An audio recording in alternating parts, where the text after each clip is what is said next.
Hello, my friends, and welcome to another installment of PT3D or Prototype This 3D. Today we're going to talk about the Elegoo Mars and why I should probably rename my channel Breaking It with Clyde, like some other people have suggested. So, are you ready? Let's talk about the Elegoo Mars.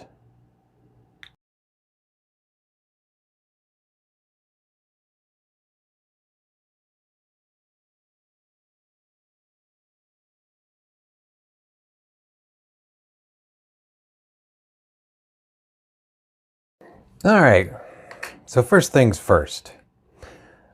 To talk about the Elegoo Mars first, we must talk about the quality of the prints. So as you can see in front of me, I have several little pieces that I have toyed with. This one was not the greatest example of toying with because it did have some failures and that was all my fault, which I'll explain here in a minute. This one, I mean, it didn't come out horrible. It just kind of looks a little blobby is all.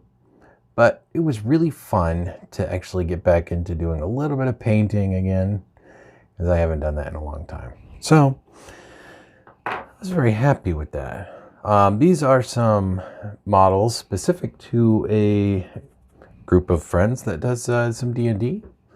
And these are the little mini figures.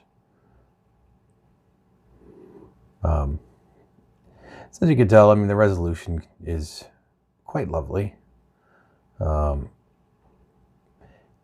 eye, I'm sure that we could probably even look at the microscope if you really wanted to see the layers. But for now, we're just going to go with, look, these are the pieces. Well, if the camera will focus for me. There we go. Maybe. Let's see. A little bit better. Here, focus on that, would you? There you go. You can see that. I do tend to print most of these in pairs. Printing them in pairs just seems to work for me. So I do that. It also makes it easier to deliver to my my customer. And then they just cut the support material off and everything is happy. So, and these are all figures that are directly exported from Hero Forge. This one is funny because it actually this is a problem that I will tell you about in a minute. It's actually not supposed to look like that, but it's still funny, and it actually looks cool, and he does stand on his own, which is nice. So there you go. You can see it. Also did some dice, as you can see. These were in the the resin that I had that was significantly over a year old. I had purchased it a long time ago to experiment with to see what my thoughts would be. So I think without further ado, let's talk about the Elegoo Mars. Okay, so here's the Elegoo Mars. I'm going to pull my little tray off. This is just a little like $1 or so food tray that you can get at Walmart. I have found that it worked conveniently with paper towels, gloves. This is a 50 pack of nitrile gloves that I did get at Walmart, I think, or Home Depot, I can't remember which. As you can see, this was almost a full box when I started with this thing. It is no longer that. So keep in mind, you are going to need a lot of that. This works really good for pulling the parts off and laying the build plate on at an angle with some towel. I've actually had my prints setting for probably a couple hours before I've removed them from the plate. So most of the resin has actually dripped off of the build plate. And then whatever else gets done, it's right here. I'm going to try not to touch this too much with my hands because I really don't want to get resin on my fingers. So we're going to do that. Next, tool storage. These are the two primary tools that I use.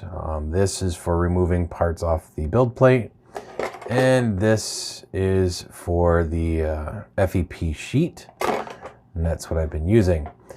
I'll get back into that a little bit more. Post-processing. So what else do I do with post-processing? Let's get the focus back. There we go. Post-processing. I have a dirty wash, which is 91% generic brand isopropyl alcohol.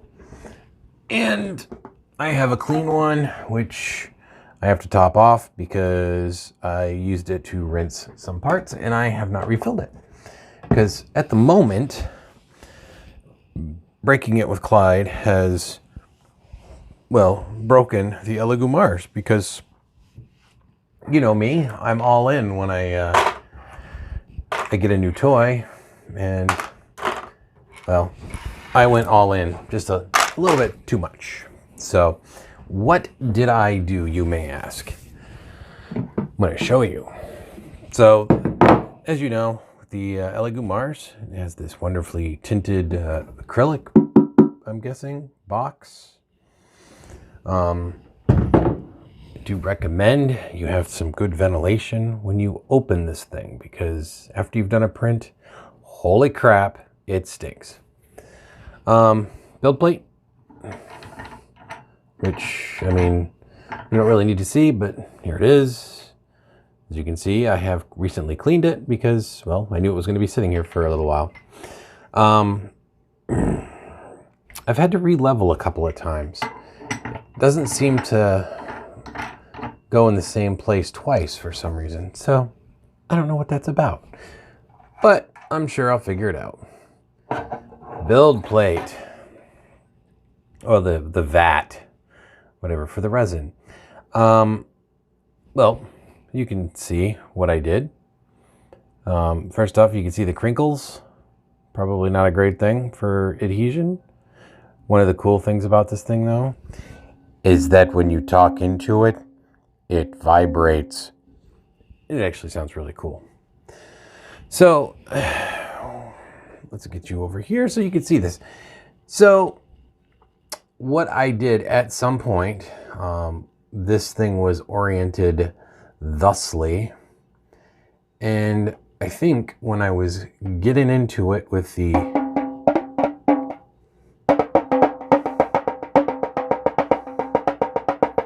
sorry, it's like a drum, it's really fun.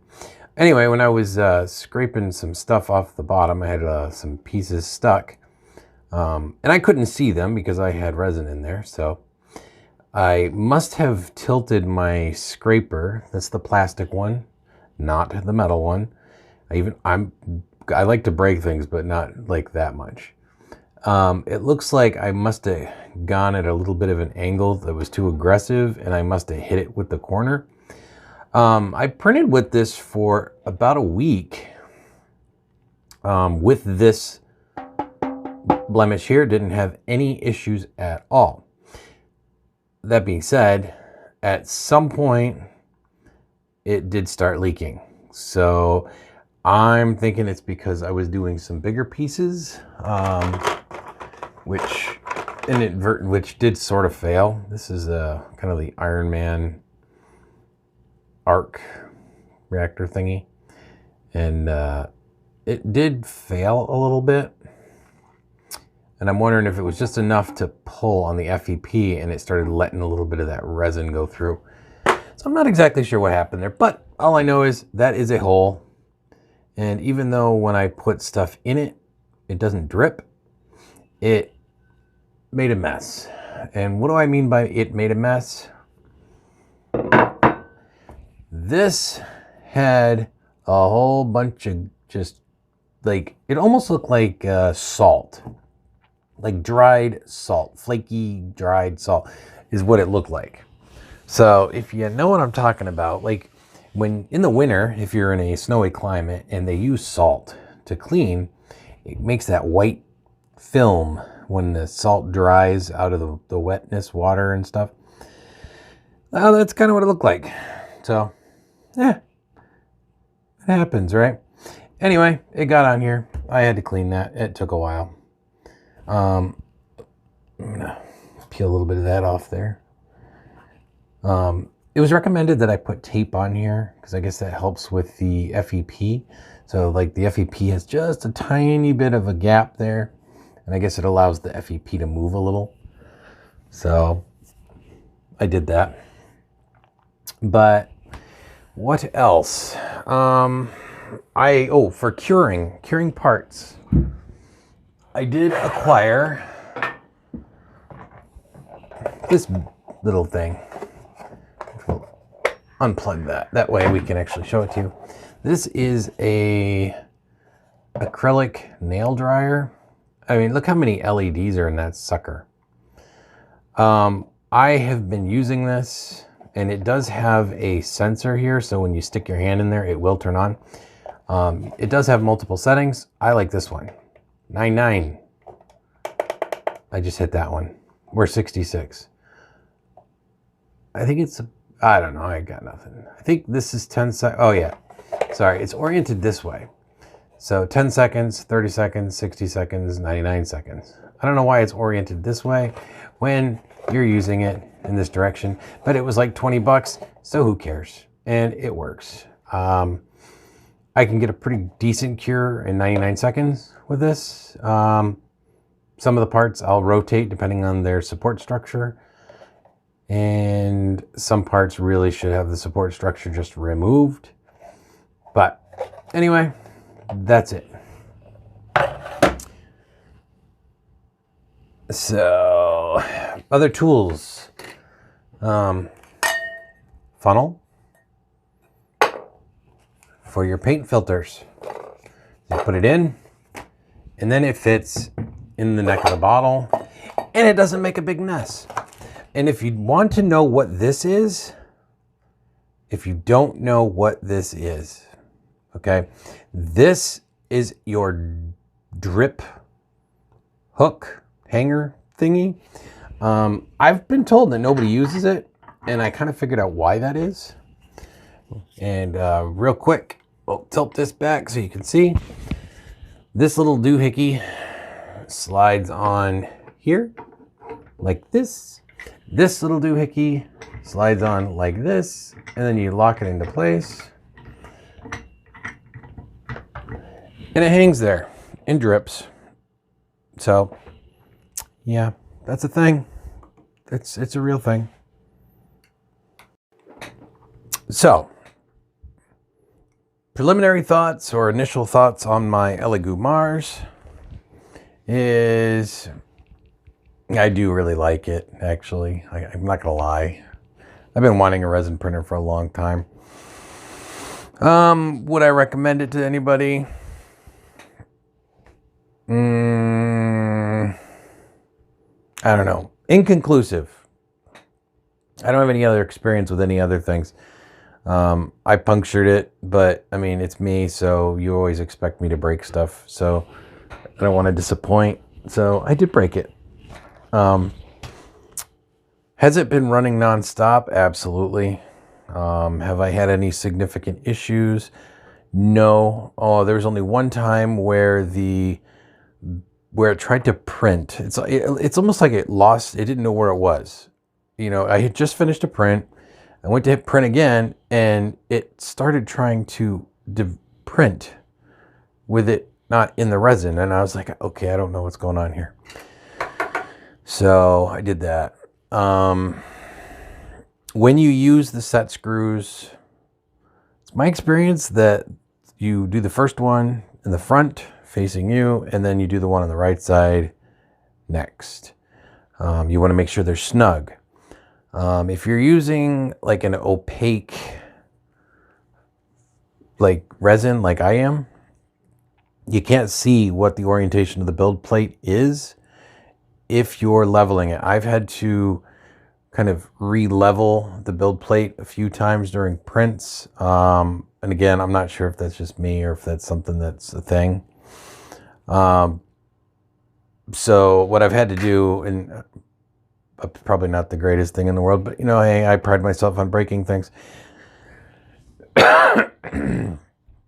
is I'll loosen it up and get it slack, both set screws, let it do its thing. When it's in place, adjust the set screws tight, front first, right side second, and then I'll lift it up. And if the build plate has drifted kind of like this, like mine often does, I find that if I really try, I can actually get it to move a little. Probably defeats the purpose. It's probably taking it out of level when I do that, but it gets it back where I need it to go. So probably not a great idea in hindsight. But I don't have a better way to do it yet. So I'll figure that out at some point. Anyway, thank you for watching, and consider subscribing. I'm going to try and improve my content as time goes on, which I've been saying for years. So, it's going to happen eventually. I mean, it can only get better, right? If you want to support me on Patreon, you can. I am looking at doing some new projects. I want to do some recycling with plastics. So take a look at preciousplastics.com if you really want to take a look at some of that. A lot of what I do is me having squirrel syndrome. This is probably why I have a hard time looking at the camera most of the time, because I want to look at everything else that's around me. It's like, ooh, I have an idea. Ooh, I have an idea. But we're going to discuss that more. I'm actually thinking I'm probably going to kick off the PT3D podcast. So may do some video versions of that, may not, I don't know. We may do live stream versions of the podcast. That way you guys can have input and I can talk about your comments online. I may also do some Skype calls. That could be a lot of fun. I do have a lot of you guys are a lot of fun to hang out with, and I have been on Skype calls with a number of you. So, or Google Hangouts, I guess would be the appropriate. So anyway, thank you for watching, and I want to take a moment to thank my Patreons for subscribing. Kelly, thank you. Ken, thank you. It's great to have the extra support. It allows me to do a couple of extra random bits and boobs. Yeah, it lets me do random bits and boobs. Okay, I said boobs. I don't know why. Now I just can't stop saying boobs. We have lots of projects. So many projects. And I'm trying to be a lot more active now, so bear with me. My schedule keeps flipping back and forth. I don't know when I'm working, when I'm not working most days anymore. So anyway, this video has gone on long enough, so I will talk to you guys in the next video. So have a great time. Keep coming up with ideas and making stuff, and we will see you on the next video.